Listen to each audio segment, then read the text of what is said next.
Dossier Venezuela, la serie periodística de Francisco Santos que se adentra en la realidad política, social y económica del vecino país. Bienvenidos al segundo capítulo de Dossier Venezuela. Vamos a mirar tres cosas en el programa de hoy, para que ustedes, como colombianos, como latinoamericanos, puedan tener información de qué está pasando en Venezuela y cómo eso nos afecta aquí a los colombianos.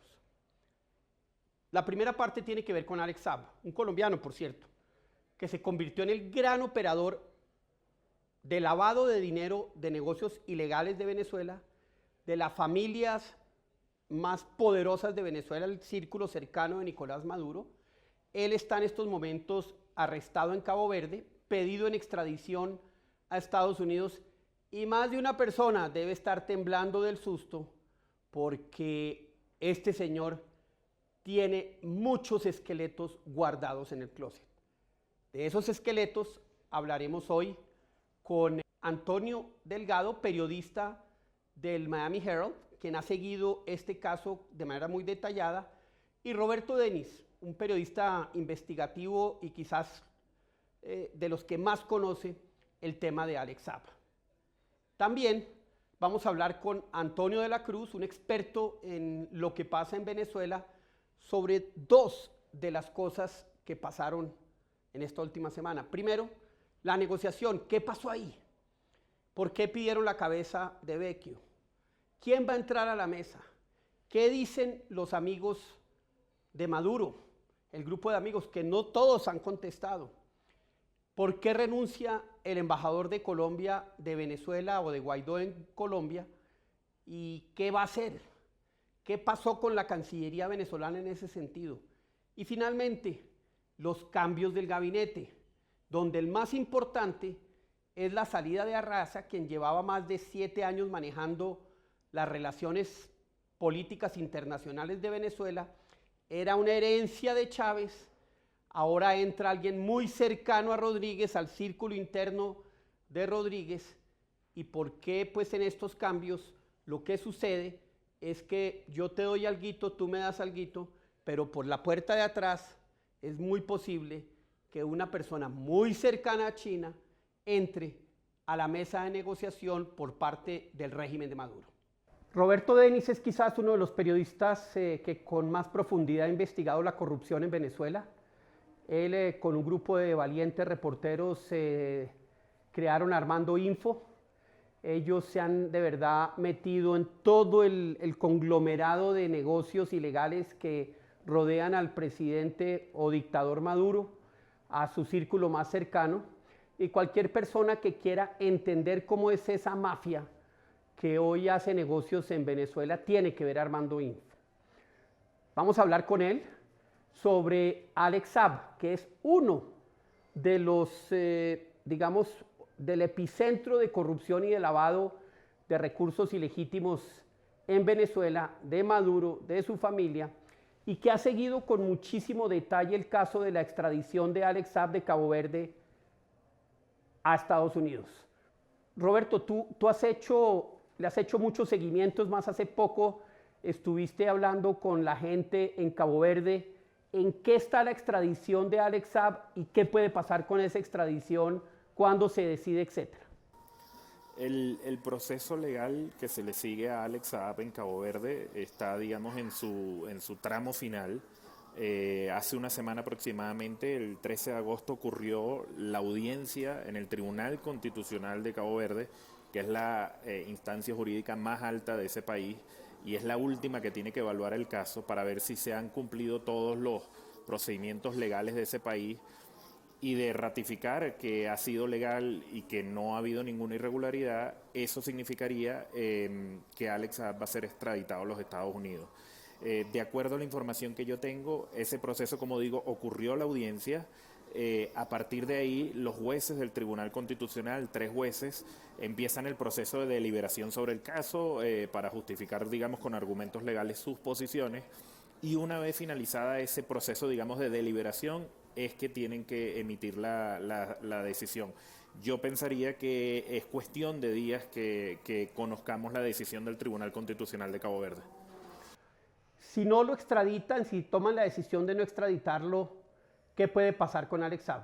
El caso volvería al Supremo Tribunal de Justicia, es decir, a una instancia previa. No es que necesariamente quiere decir que ya Alex Saab quedaría, digamos, absuelto.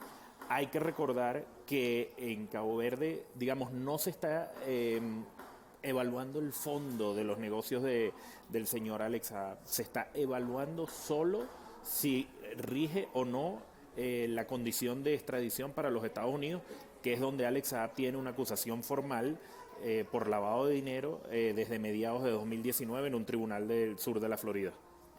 ¿Por qué Rusia y la misma Irán han sido tan vehementes en la defensa de Alex Saab? Lo han hecho público a través de Twitter, de comunicados, esa defensa a ultranza de Alex Saab.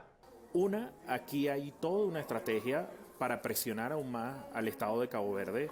Prácticamente desde que comenzó este proceso, la estrategia del chavismo y la defensa de Alex Saab ha sido desacreditar las instituciones de Cabo Verde, decir que esto sencillamente es una persecución política contra el señor Alex Saab, y creo que esos mensajes de Rusia e Irán en este momento, por un lado, están en sintonía con esa estrategia, pero no hay que olvidar también que Alex Saab en los últimos tiempos se convirtió en una especie de bisagra de los negocios del chavismo, los negocios decididos por Nicolás Maduro, con este tipo de aliados, entiéndase Rusia, entiéndase Irán, entiéndase Turquía.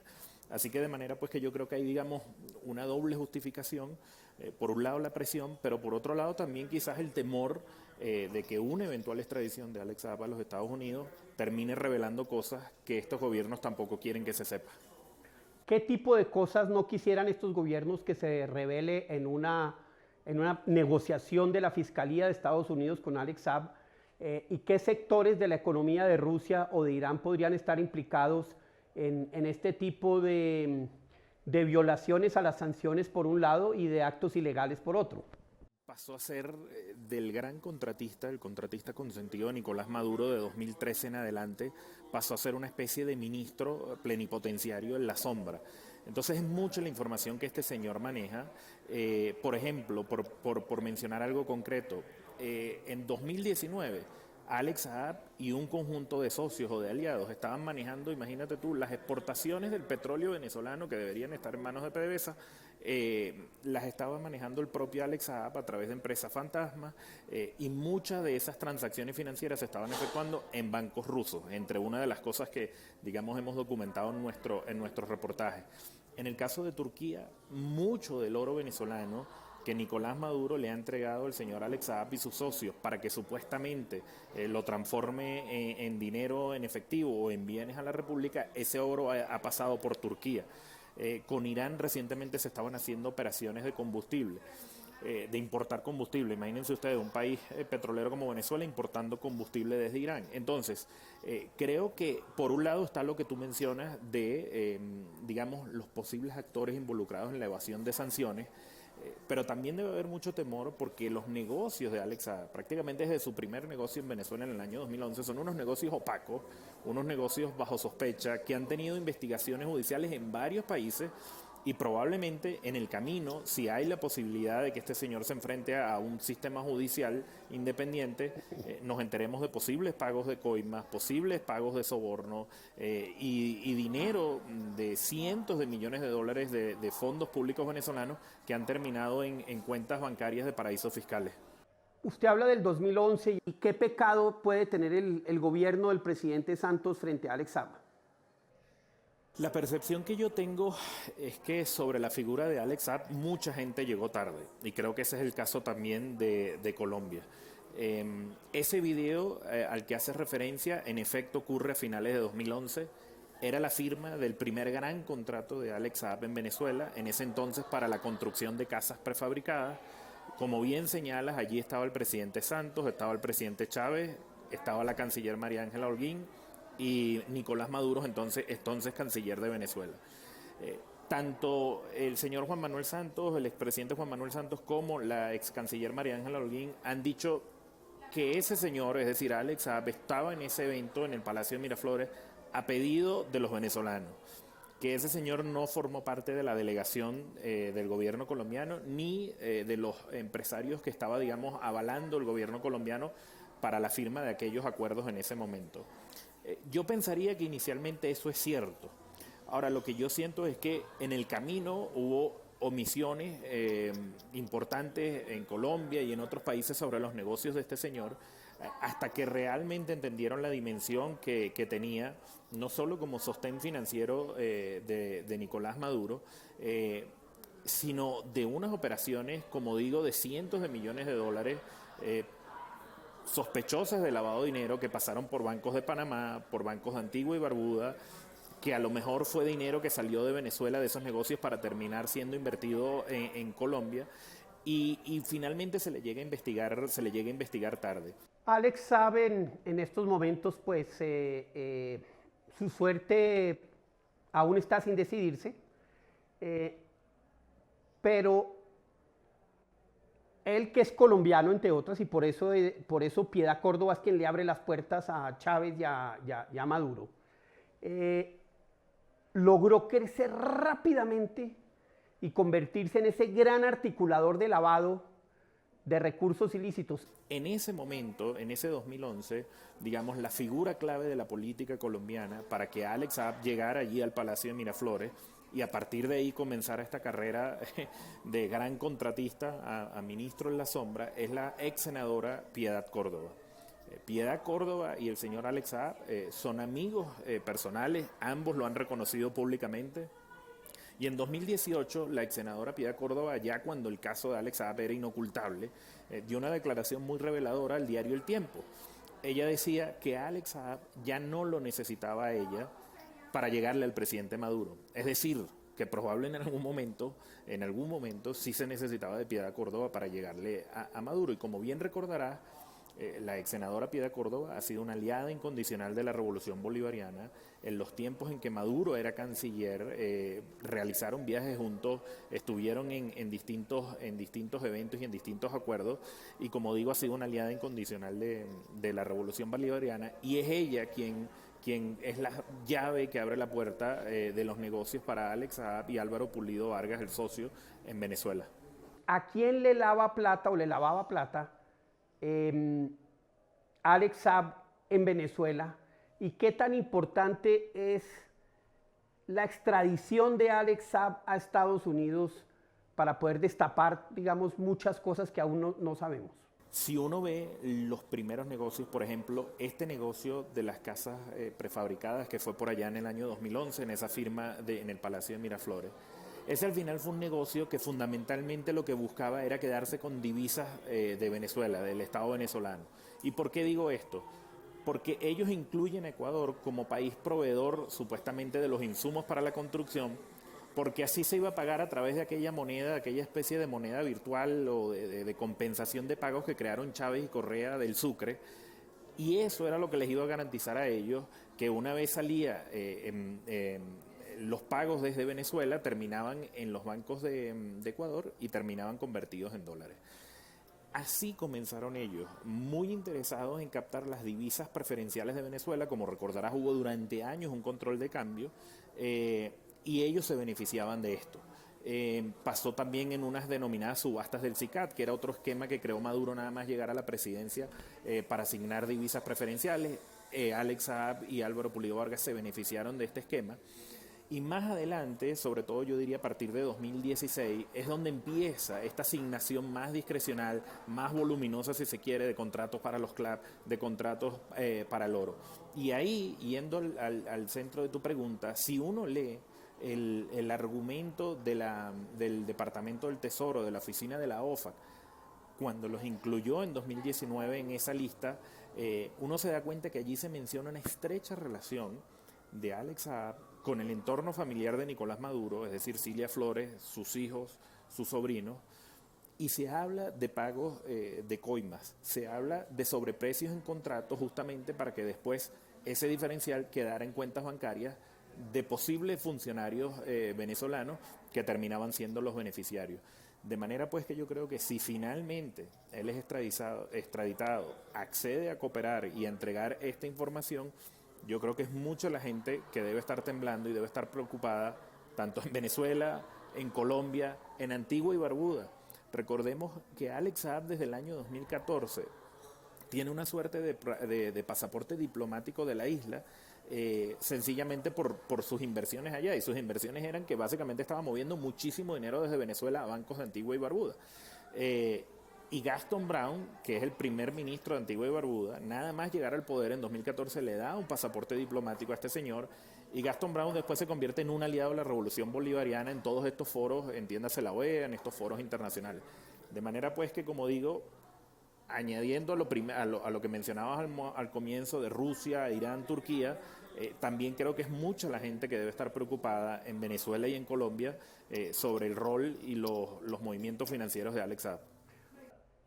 Y si nos aventuramos un poquito, ¿quién en Colombia debería estar preocupado? Además de Piedad Córdoba. Sin lugar a dudas, Piedad Córdoba, pero sí hay otros actores.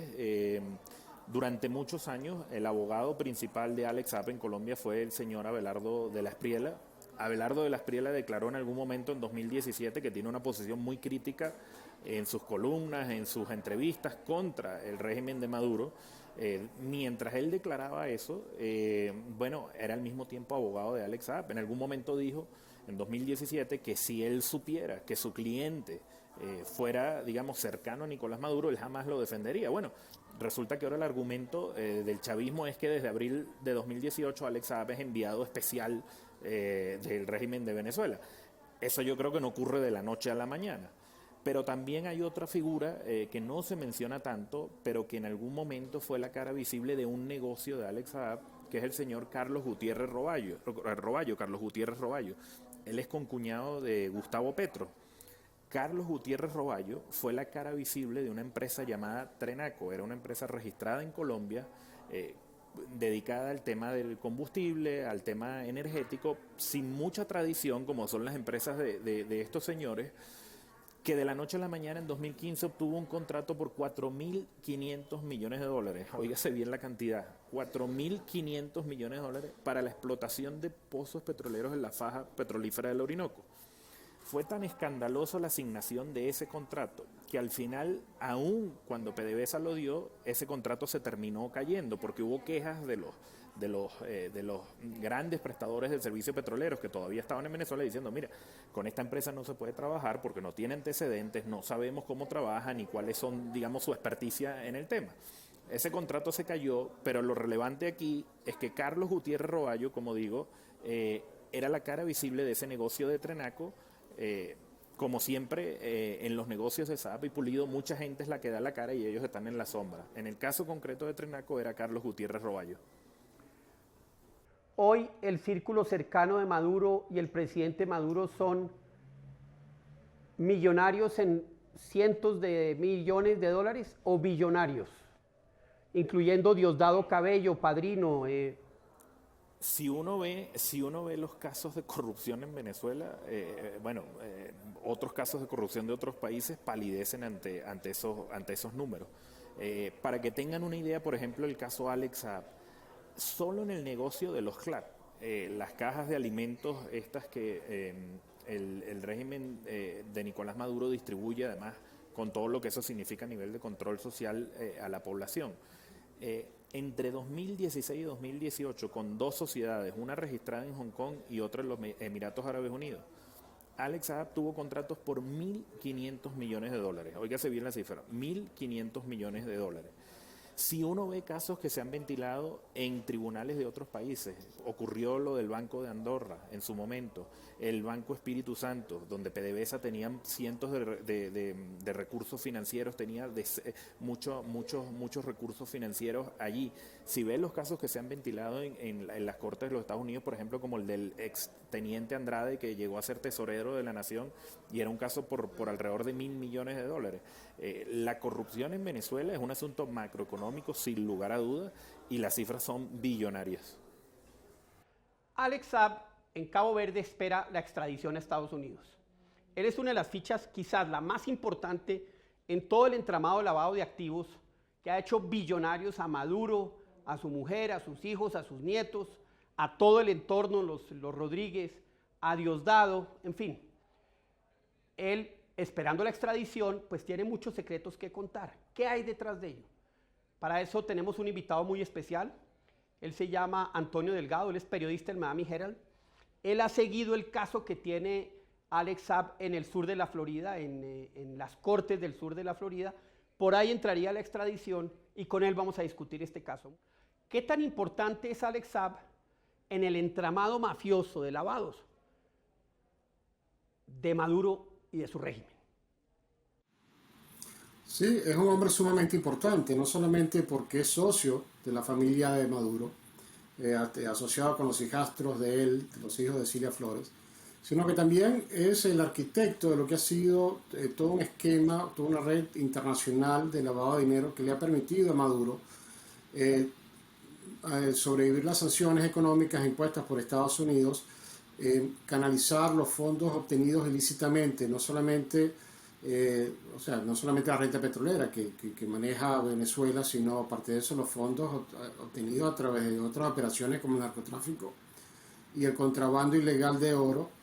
Y asimismo ha sido el hombre que le ha permitido, cada vez que viene de Washington le introducía una sanción a través del Departamento del Tesoro, la Oficina de Control de Activos Extranjeros, a cada uno de estos miembros claves del círculo interno de Maduro, poder crear la maquinaria para poder moverse alrededor de ello y así evitar que se incautaran o se le capturaran ese dinero. Aquí en Estados Unidos se le busca por haber participado en una red de corrupción que extrajo de las arcas del Estado 350 millones de dólares, pero eso es solamente un pequeño monto que han podido detectar las autoridades de esa extracción y de lavado de dinero. Nosotros a través de diferentes investigaciones hemos concluido que él ha tenido sus manos en diferentes pasteles a lo largo de la corrupción en Venezuela.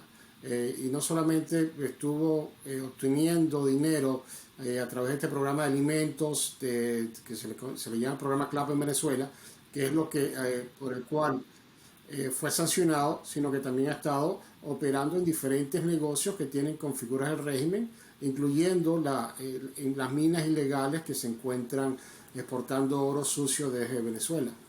De manera de que es una persona sumamente importante para el régimen. Esa importancia se puede ver, por ejemplo, en la contratación del equipo de alto nivel por parte del régimen para salir a defender a Saab en Cabo Verde, que incluye al ex juez español Baltasar Garzón, y que han estado luchando férreamente para impedir que Estados Unidos consiga la extradición hacia Miami de este empresario, también identificado aquí en Estados Unidos por las autoridades acá como el testaferro de Nicolás Maduro. Hace unos días Rusia salió a hacer una defensa muy fuerte de la no extradición de Alex Saab. ¿Por qué Rusia se mete y qué temor tiene Rusia de lo que Alex Saab pueda decir en un acuerdo con los Estados Unidos? Lo que deja ver o deja entrever ese pronunciamiento ruso es que hay también secretos rusos que Rusia no quiere que salga ante la opinión pública o que caiga en manos de las autoridades estadounidenses. Ciertamente, tradicionalmente, se sabe que parte de la red criminal vinculada al régimen pasa a través de Rusia. Muchas de las fortunas por parte de altos funcionarios han sido depositados en bancos rusos y ha habido cierto grado de cooperación por parte de Rusia para ayudar al régimen a tratar de evadir las sanciones que han sido aplicadas no solamente contra la economía venezolana o contra concretamente las exportaciones de crudo de Venezuela, sino las fortunas personales de muchos de estos actores del régimen, que en algunos casos suman cientos o hasta miles de millones de dólares. ¿Qué otro país debe estar preocupado? ¿Qué otro país en un acuerdo del gobierno de los Estados Unidos con Alex Saab podría salir perjudicado en un entramado de estos? Bueno, particularmente aquellos que se han asociado al régimen y también han estado ayudándolo a superar las sanciones, concretamente Turquía, Irán. Como usted decía, Alex Saab fue arrestado cuando se dirigía a Irán, iba a negociar un nuevo acuerdo, un nuevo negocio, cuando fue arrestado en Cabo Verde. Y ahí ellos le han permitido al régimen poder no solamente evadir las sanciones en términos de facilitar, esconder las exportaciones de crudo que se hacen bajo la mesa, sino también el flujo de oro explotado ilegalmente en la Guayana venezolana, que ha sido trasladado en diferentes puntos a través de Turquía, y se ha vendido el oro y también otros minerales claves como el coltán, por ejemplo, que están siendo explotados por estas redes criminales, y con la colaboración con la sociedad de algunas personas en estos países, en Turquía, en Irán, y otros países de Oriente Medio. ¿Y tiene alguien que preocuparse de un acuerdo de Alex Saab con el gobierno de los Estados Unidos aquí en Colombia? Él es colombiano, fue intermediario de empresas colombianas. ¿Qué sabe usted de esa relación de Alex Saab con Colombia? Sí, hay diferentes versiones. Estas no necesariamente forman parte del juicio o procedimiento legal que se está llevando contra Alex Saab. Pero nosotros en el periódico hemos escuchado versiones provenientes de la DEA, por ejemplo, que han estado investigando a Alex Saab y tratando de seguir su trayectoria, de que él tuvo una vinculación muy cercana con ciertas personas de la izquierda colombiana, concretamente y presuntamente, hay que decir, con la señora Piedad de Córdoba, por ejemplo. También la sospecha de las autoridades acá, y de nuevo, la sospecha de la agencia es una cosa, y otra cosa es que eso llegue a caer en manos de la fiscalía, es que él se inició trabajando en operaciones de lavado para organizaciones criminales, incluyendo la FARC. Y eso es lo que estaba investigando, o estuvo investigando en un momento dado por ejemplo, la agencia de antinarcóticos de Estados Unidos, la DEA, y otras agencias, con la sospecha de que ese fue el inicio, pero que podría en este momento tener control de dinero obtenido legalmente por la guerrilla colombiana, que podría estar en el exterior. Pero de nuevo, esto está en fase de investigación. Esto no ha sido, hasta donde yo sé, no ha sido incluido dentro del caso que tienen contra él la Fiscalía Federal de Miami. Hay un famoso video donde está Alex Saab, donde está Maduro, donde está el presidente Santos, donde está su canciller, y pareciera que el gobierno de Colombia en ese entonces estuviera presentándolo o validando. ¿Cuál es la verdad acerca de este video, si usted la conoce o no? Sí, yo lo llegué a ver en un momento dado, que apareció en una función pública, y después el presidente decía que en realidad no sabía quién era en ese momento, ¿no? Cómo había llegado ahí. Pero sí, fue sorprendente la publicación de ese video. Generó muchas preguntas acerca de qué hacía esa persona ahí, y después creo que el señalamiento era que fue una falla por parte del equipo de seguridad, que no hizo las indicaciones adecuadas. Ciertamente entendemos de que Alex Saab es una persona que le gusta hacer networking, le gusta interrelacionarse, hacer contacto, y creo que una de esas fue aparecer en esa reunión. Y llama mucho la atención. Siempre es como que una persona que realmente que tiene el perfil y es buscado por las autoridades, como tiene él, que aparezca en un evento público con un funcionario, genera dudas, genera preguntas.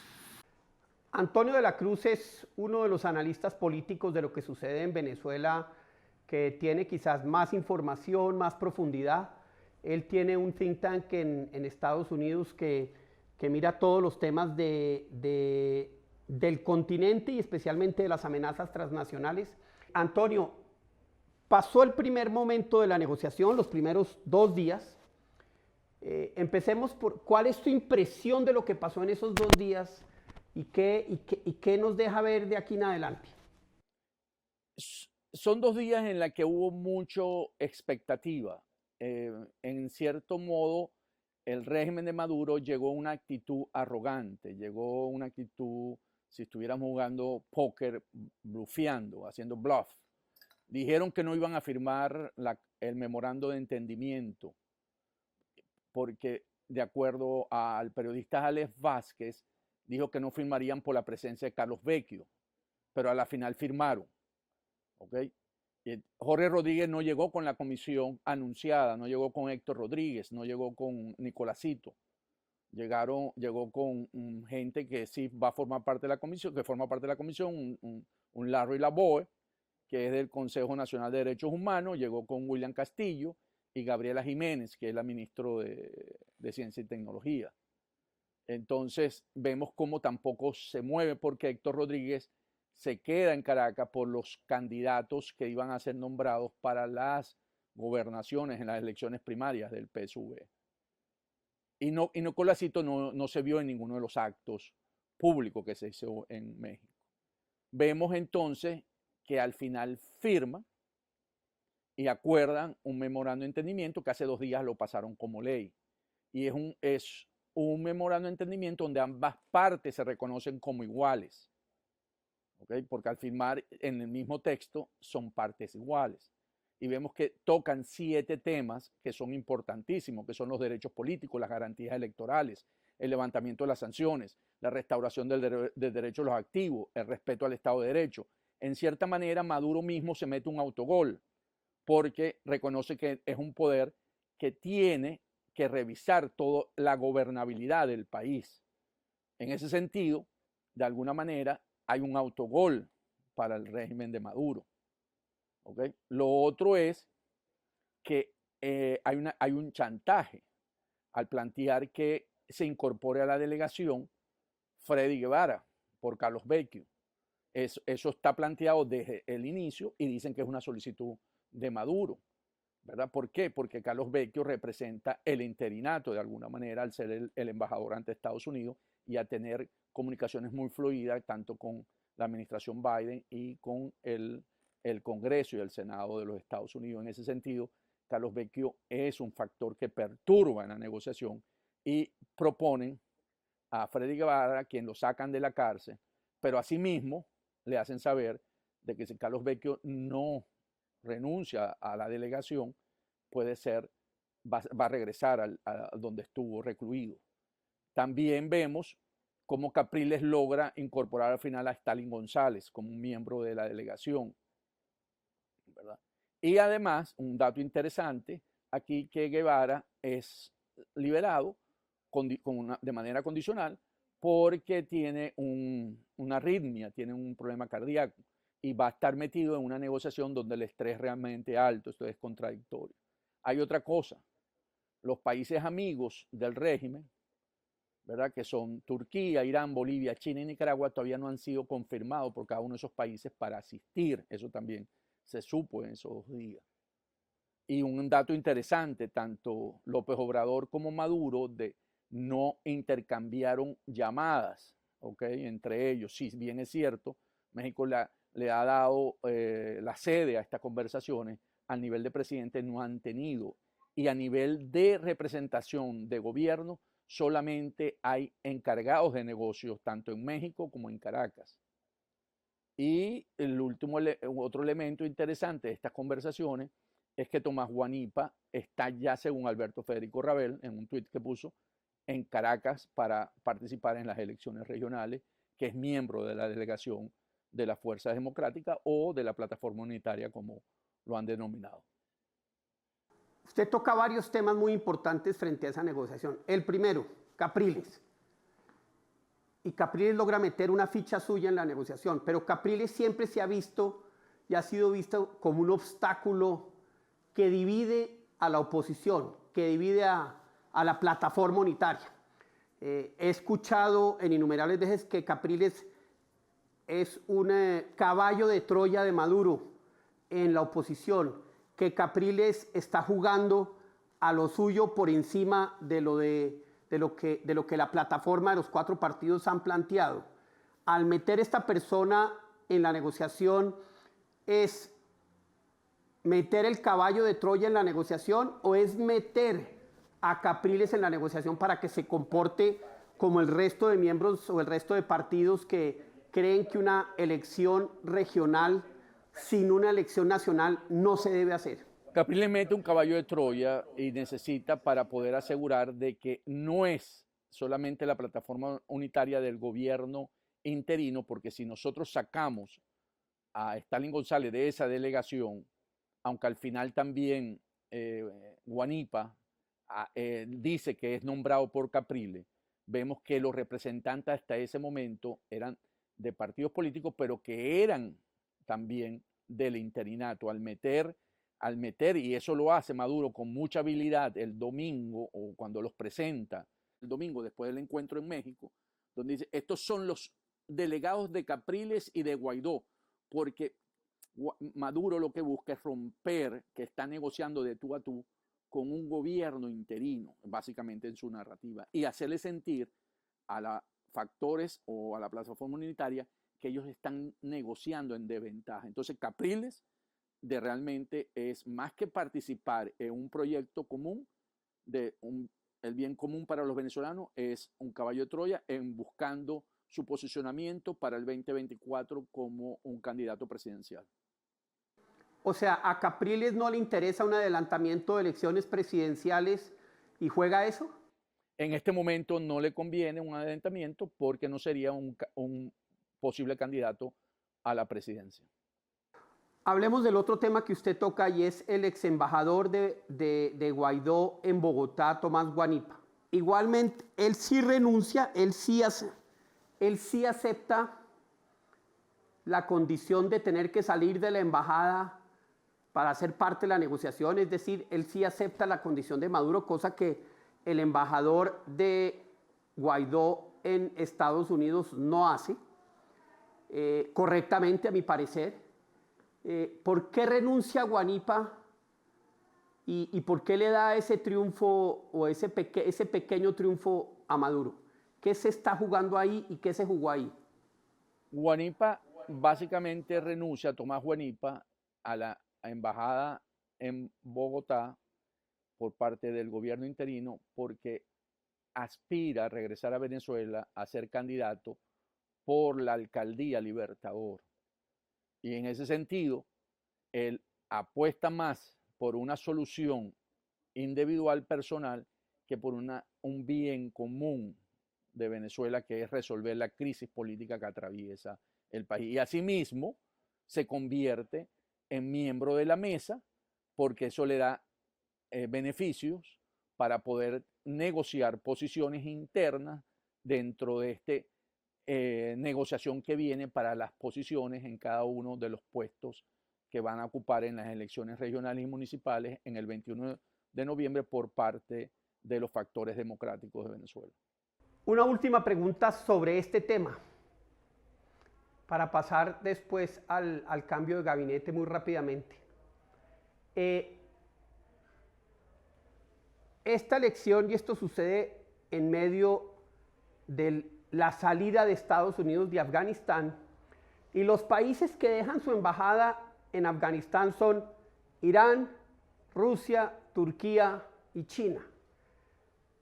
Eso que pasó en Afganistán, ¿qué puede generar en términos de esta negociación, de la mirada de Estados Unidos hacia América Latina, y qué interpretación se le da a esto, si existe alguna conexión de esto frente a lo que está pasando en Venezuela y la presencia de estos mismos actores? Casualmente, cuando nombraste los países que dejan su embajada, son los amigos de Maduro. Si te das cuenta, son los amigos, los acompañantes de Maduro, gran parte de ellos.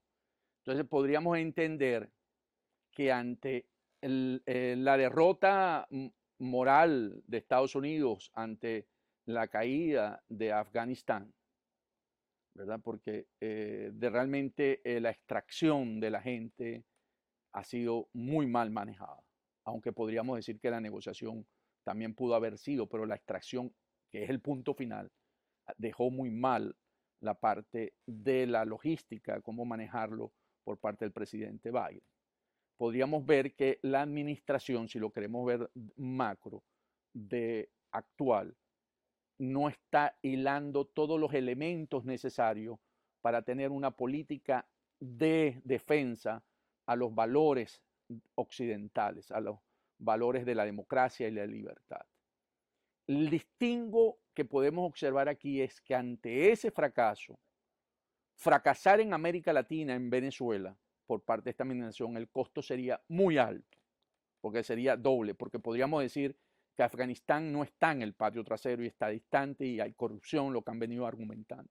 Pero hacerlo en la región, el costo para las elecciones de medio término va a ser sumamente alto. Entonces, esto más bien le pone presión a Estados Unidos a buscar una solución en Venezuela que pueda satisfacer y que pueda generar un prestigio político. Y además, en ese sentido, tiene que buscar cómo lograr recuperar ese capital político de hacer valer los valores del mundo occidental. Porque hasta ahora, si vemos, son la burla, lo que ha visto uno en todas las dibujos y en todos los comentarios. Realmente esos acompañantes han venido diciendo que no es el aliado que uno desea, y China le mandó un mensaje directo a Taiwán, y no ha habido todavía Corea del Sur, pero no te extrañe que también, y los europeos, el Reino Unido tuvo una sesión muy importante en la Cámara de los Comunes y hubo una gran crítica allí, y el presidente Macron también lo hizo. Y entonces yo creo que aquí eso de que Estados Unidos estaba de regreso va a tener que revisarse y va a tener que generar una respuesta, y aquí yo pienso que lo puede hacer en el caso actual de Venezuela. Primero sale Arreaza, que es cercano, o sea, era muy del chavismo más que del madurismo, y llevaba 6, 7 años manejando la política exterior, y cambia el ministro del Interior. ¿Por qué no nos explica qué significan ambas cosas y hacia dónde puede dirigir Venezuela su política interna con el ministro del Interior o externa con el nuevo canciller? Estamos en un momento en que el madurismo y vamos a decir, el cabellismo, para poner los dos que están ahorita peleando por obtener las mayores representaciones en las elecciones internas del PSUV que sucedieron el domingo pasado, donde cada uno puso sus candidatos para las elecciones regionales y municipales del 21 de noviembre, donde cada uno está moviendo sus fichas, ¿verdad? Donde sacan algunos de las gobernadores, y han tenido ni siquiera los que ganaron naturalmente, sino que son impuestos por cada uno de ellos en acuerdo. ¿Okay? Entonces, en el caso de la Cancillería de Arriaza, y eso es importante verlo, entra Félix Plasencia, que viene de ser embajador del régimen ante China, ¿verdad? Y el cambio de Arriaza es de esa guerra interna que se mueve siempre en ese madurismo chavismo entre los Rodríguez, Delcy y Arriaza. El nombrar a Plasencia en la Cancillería, los Rodríguez suman un aliado importante dentro del gabinete, o sea, porque ahora tendrían el presidente de la Asamblea Nacional de Maduro, tendría la vicepresidenta, Delcy, y ahora tienes el ministro de Relaciones Exteriores, y es casi seguro que Plasencia va a formar parte de la mesa de negociación en México. O sea, introducen otro elemento dentro de la mesa como canciller. Y además, al tener la conexión con China, va a ser interesante, porque quiere decir que cada uno va colocando sus elementos importantes. China va a tener ahí un hombre, así como Carlos es importante por los Estados Unidos, Carlos Vecchio, Plasencia va a jugar un rol importante por su relación con China. Dossier Venezuela, la serie periodística de Francisco Santos que se adentra en la realidad política, social y económica del vecino país.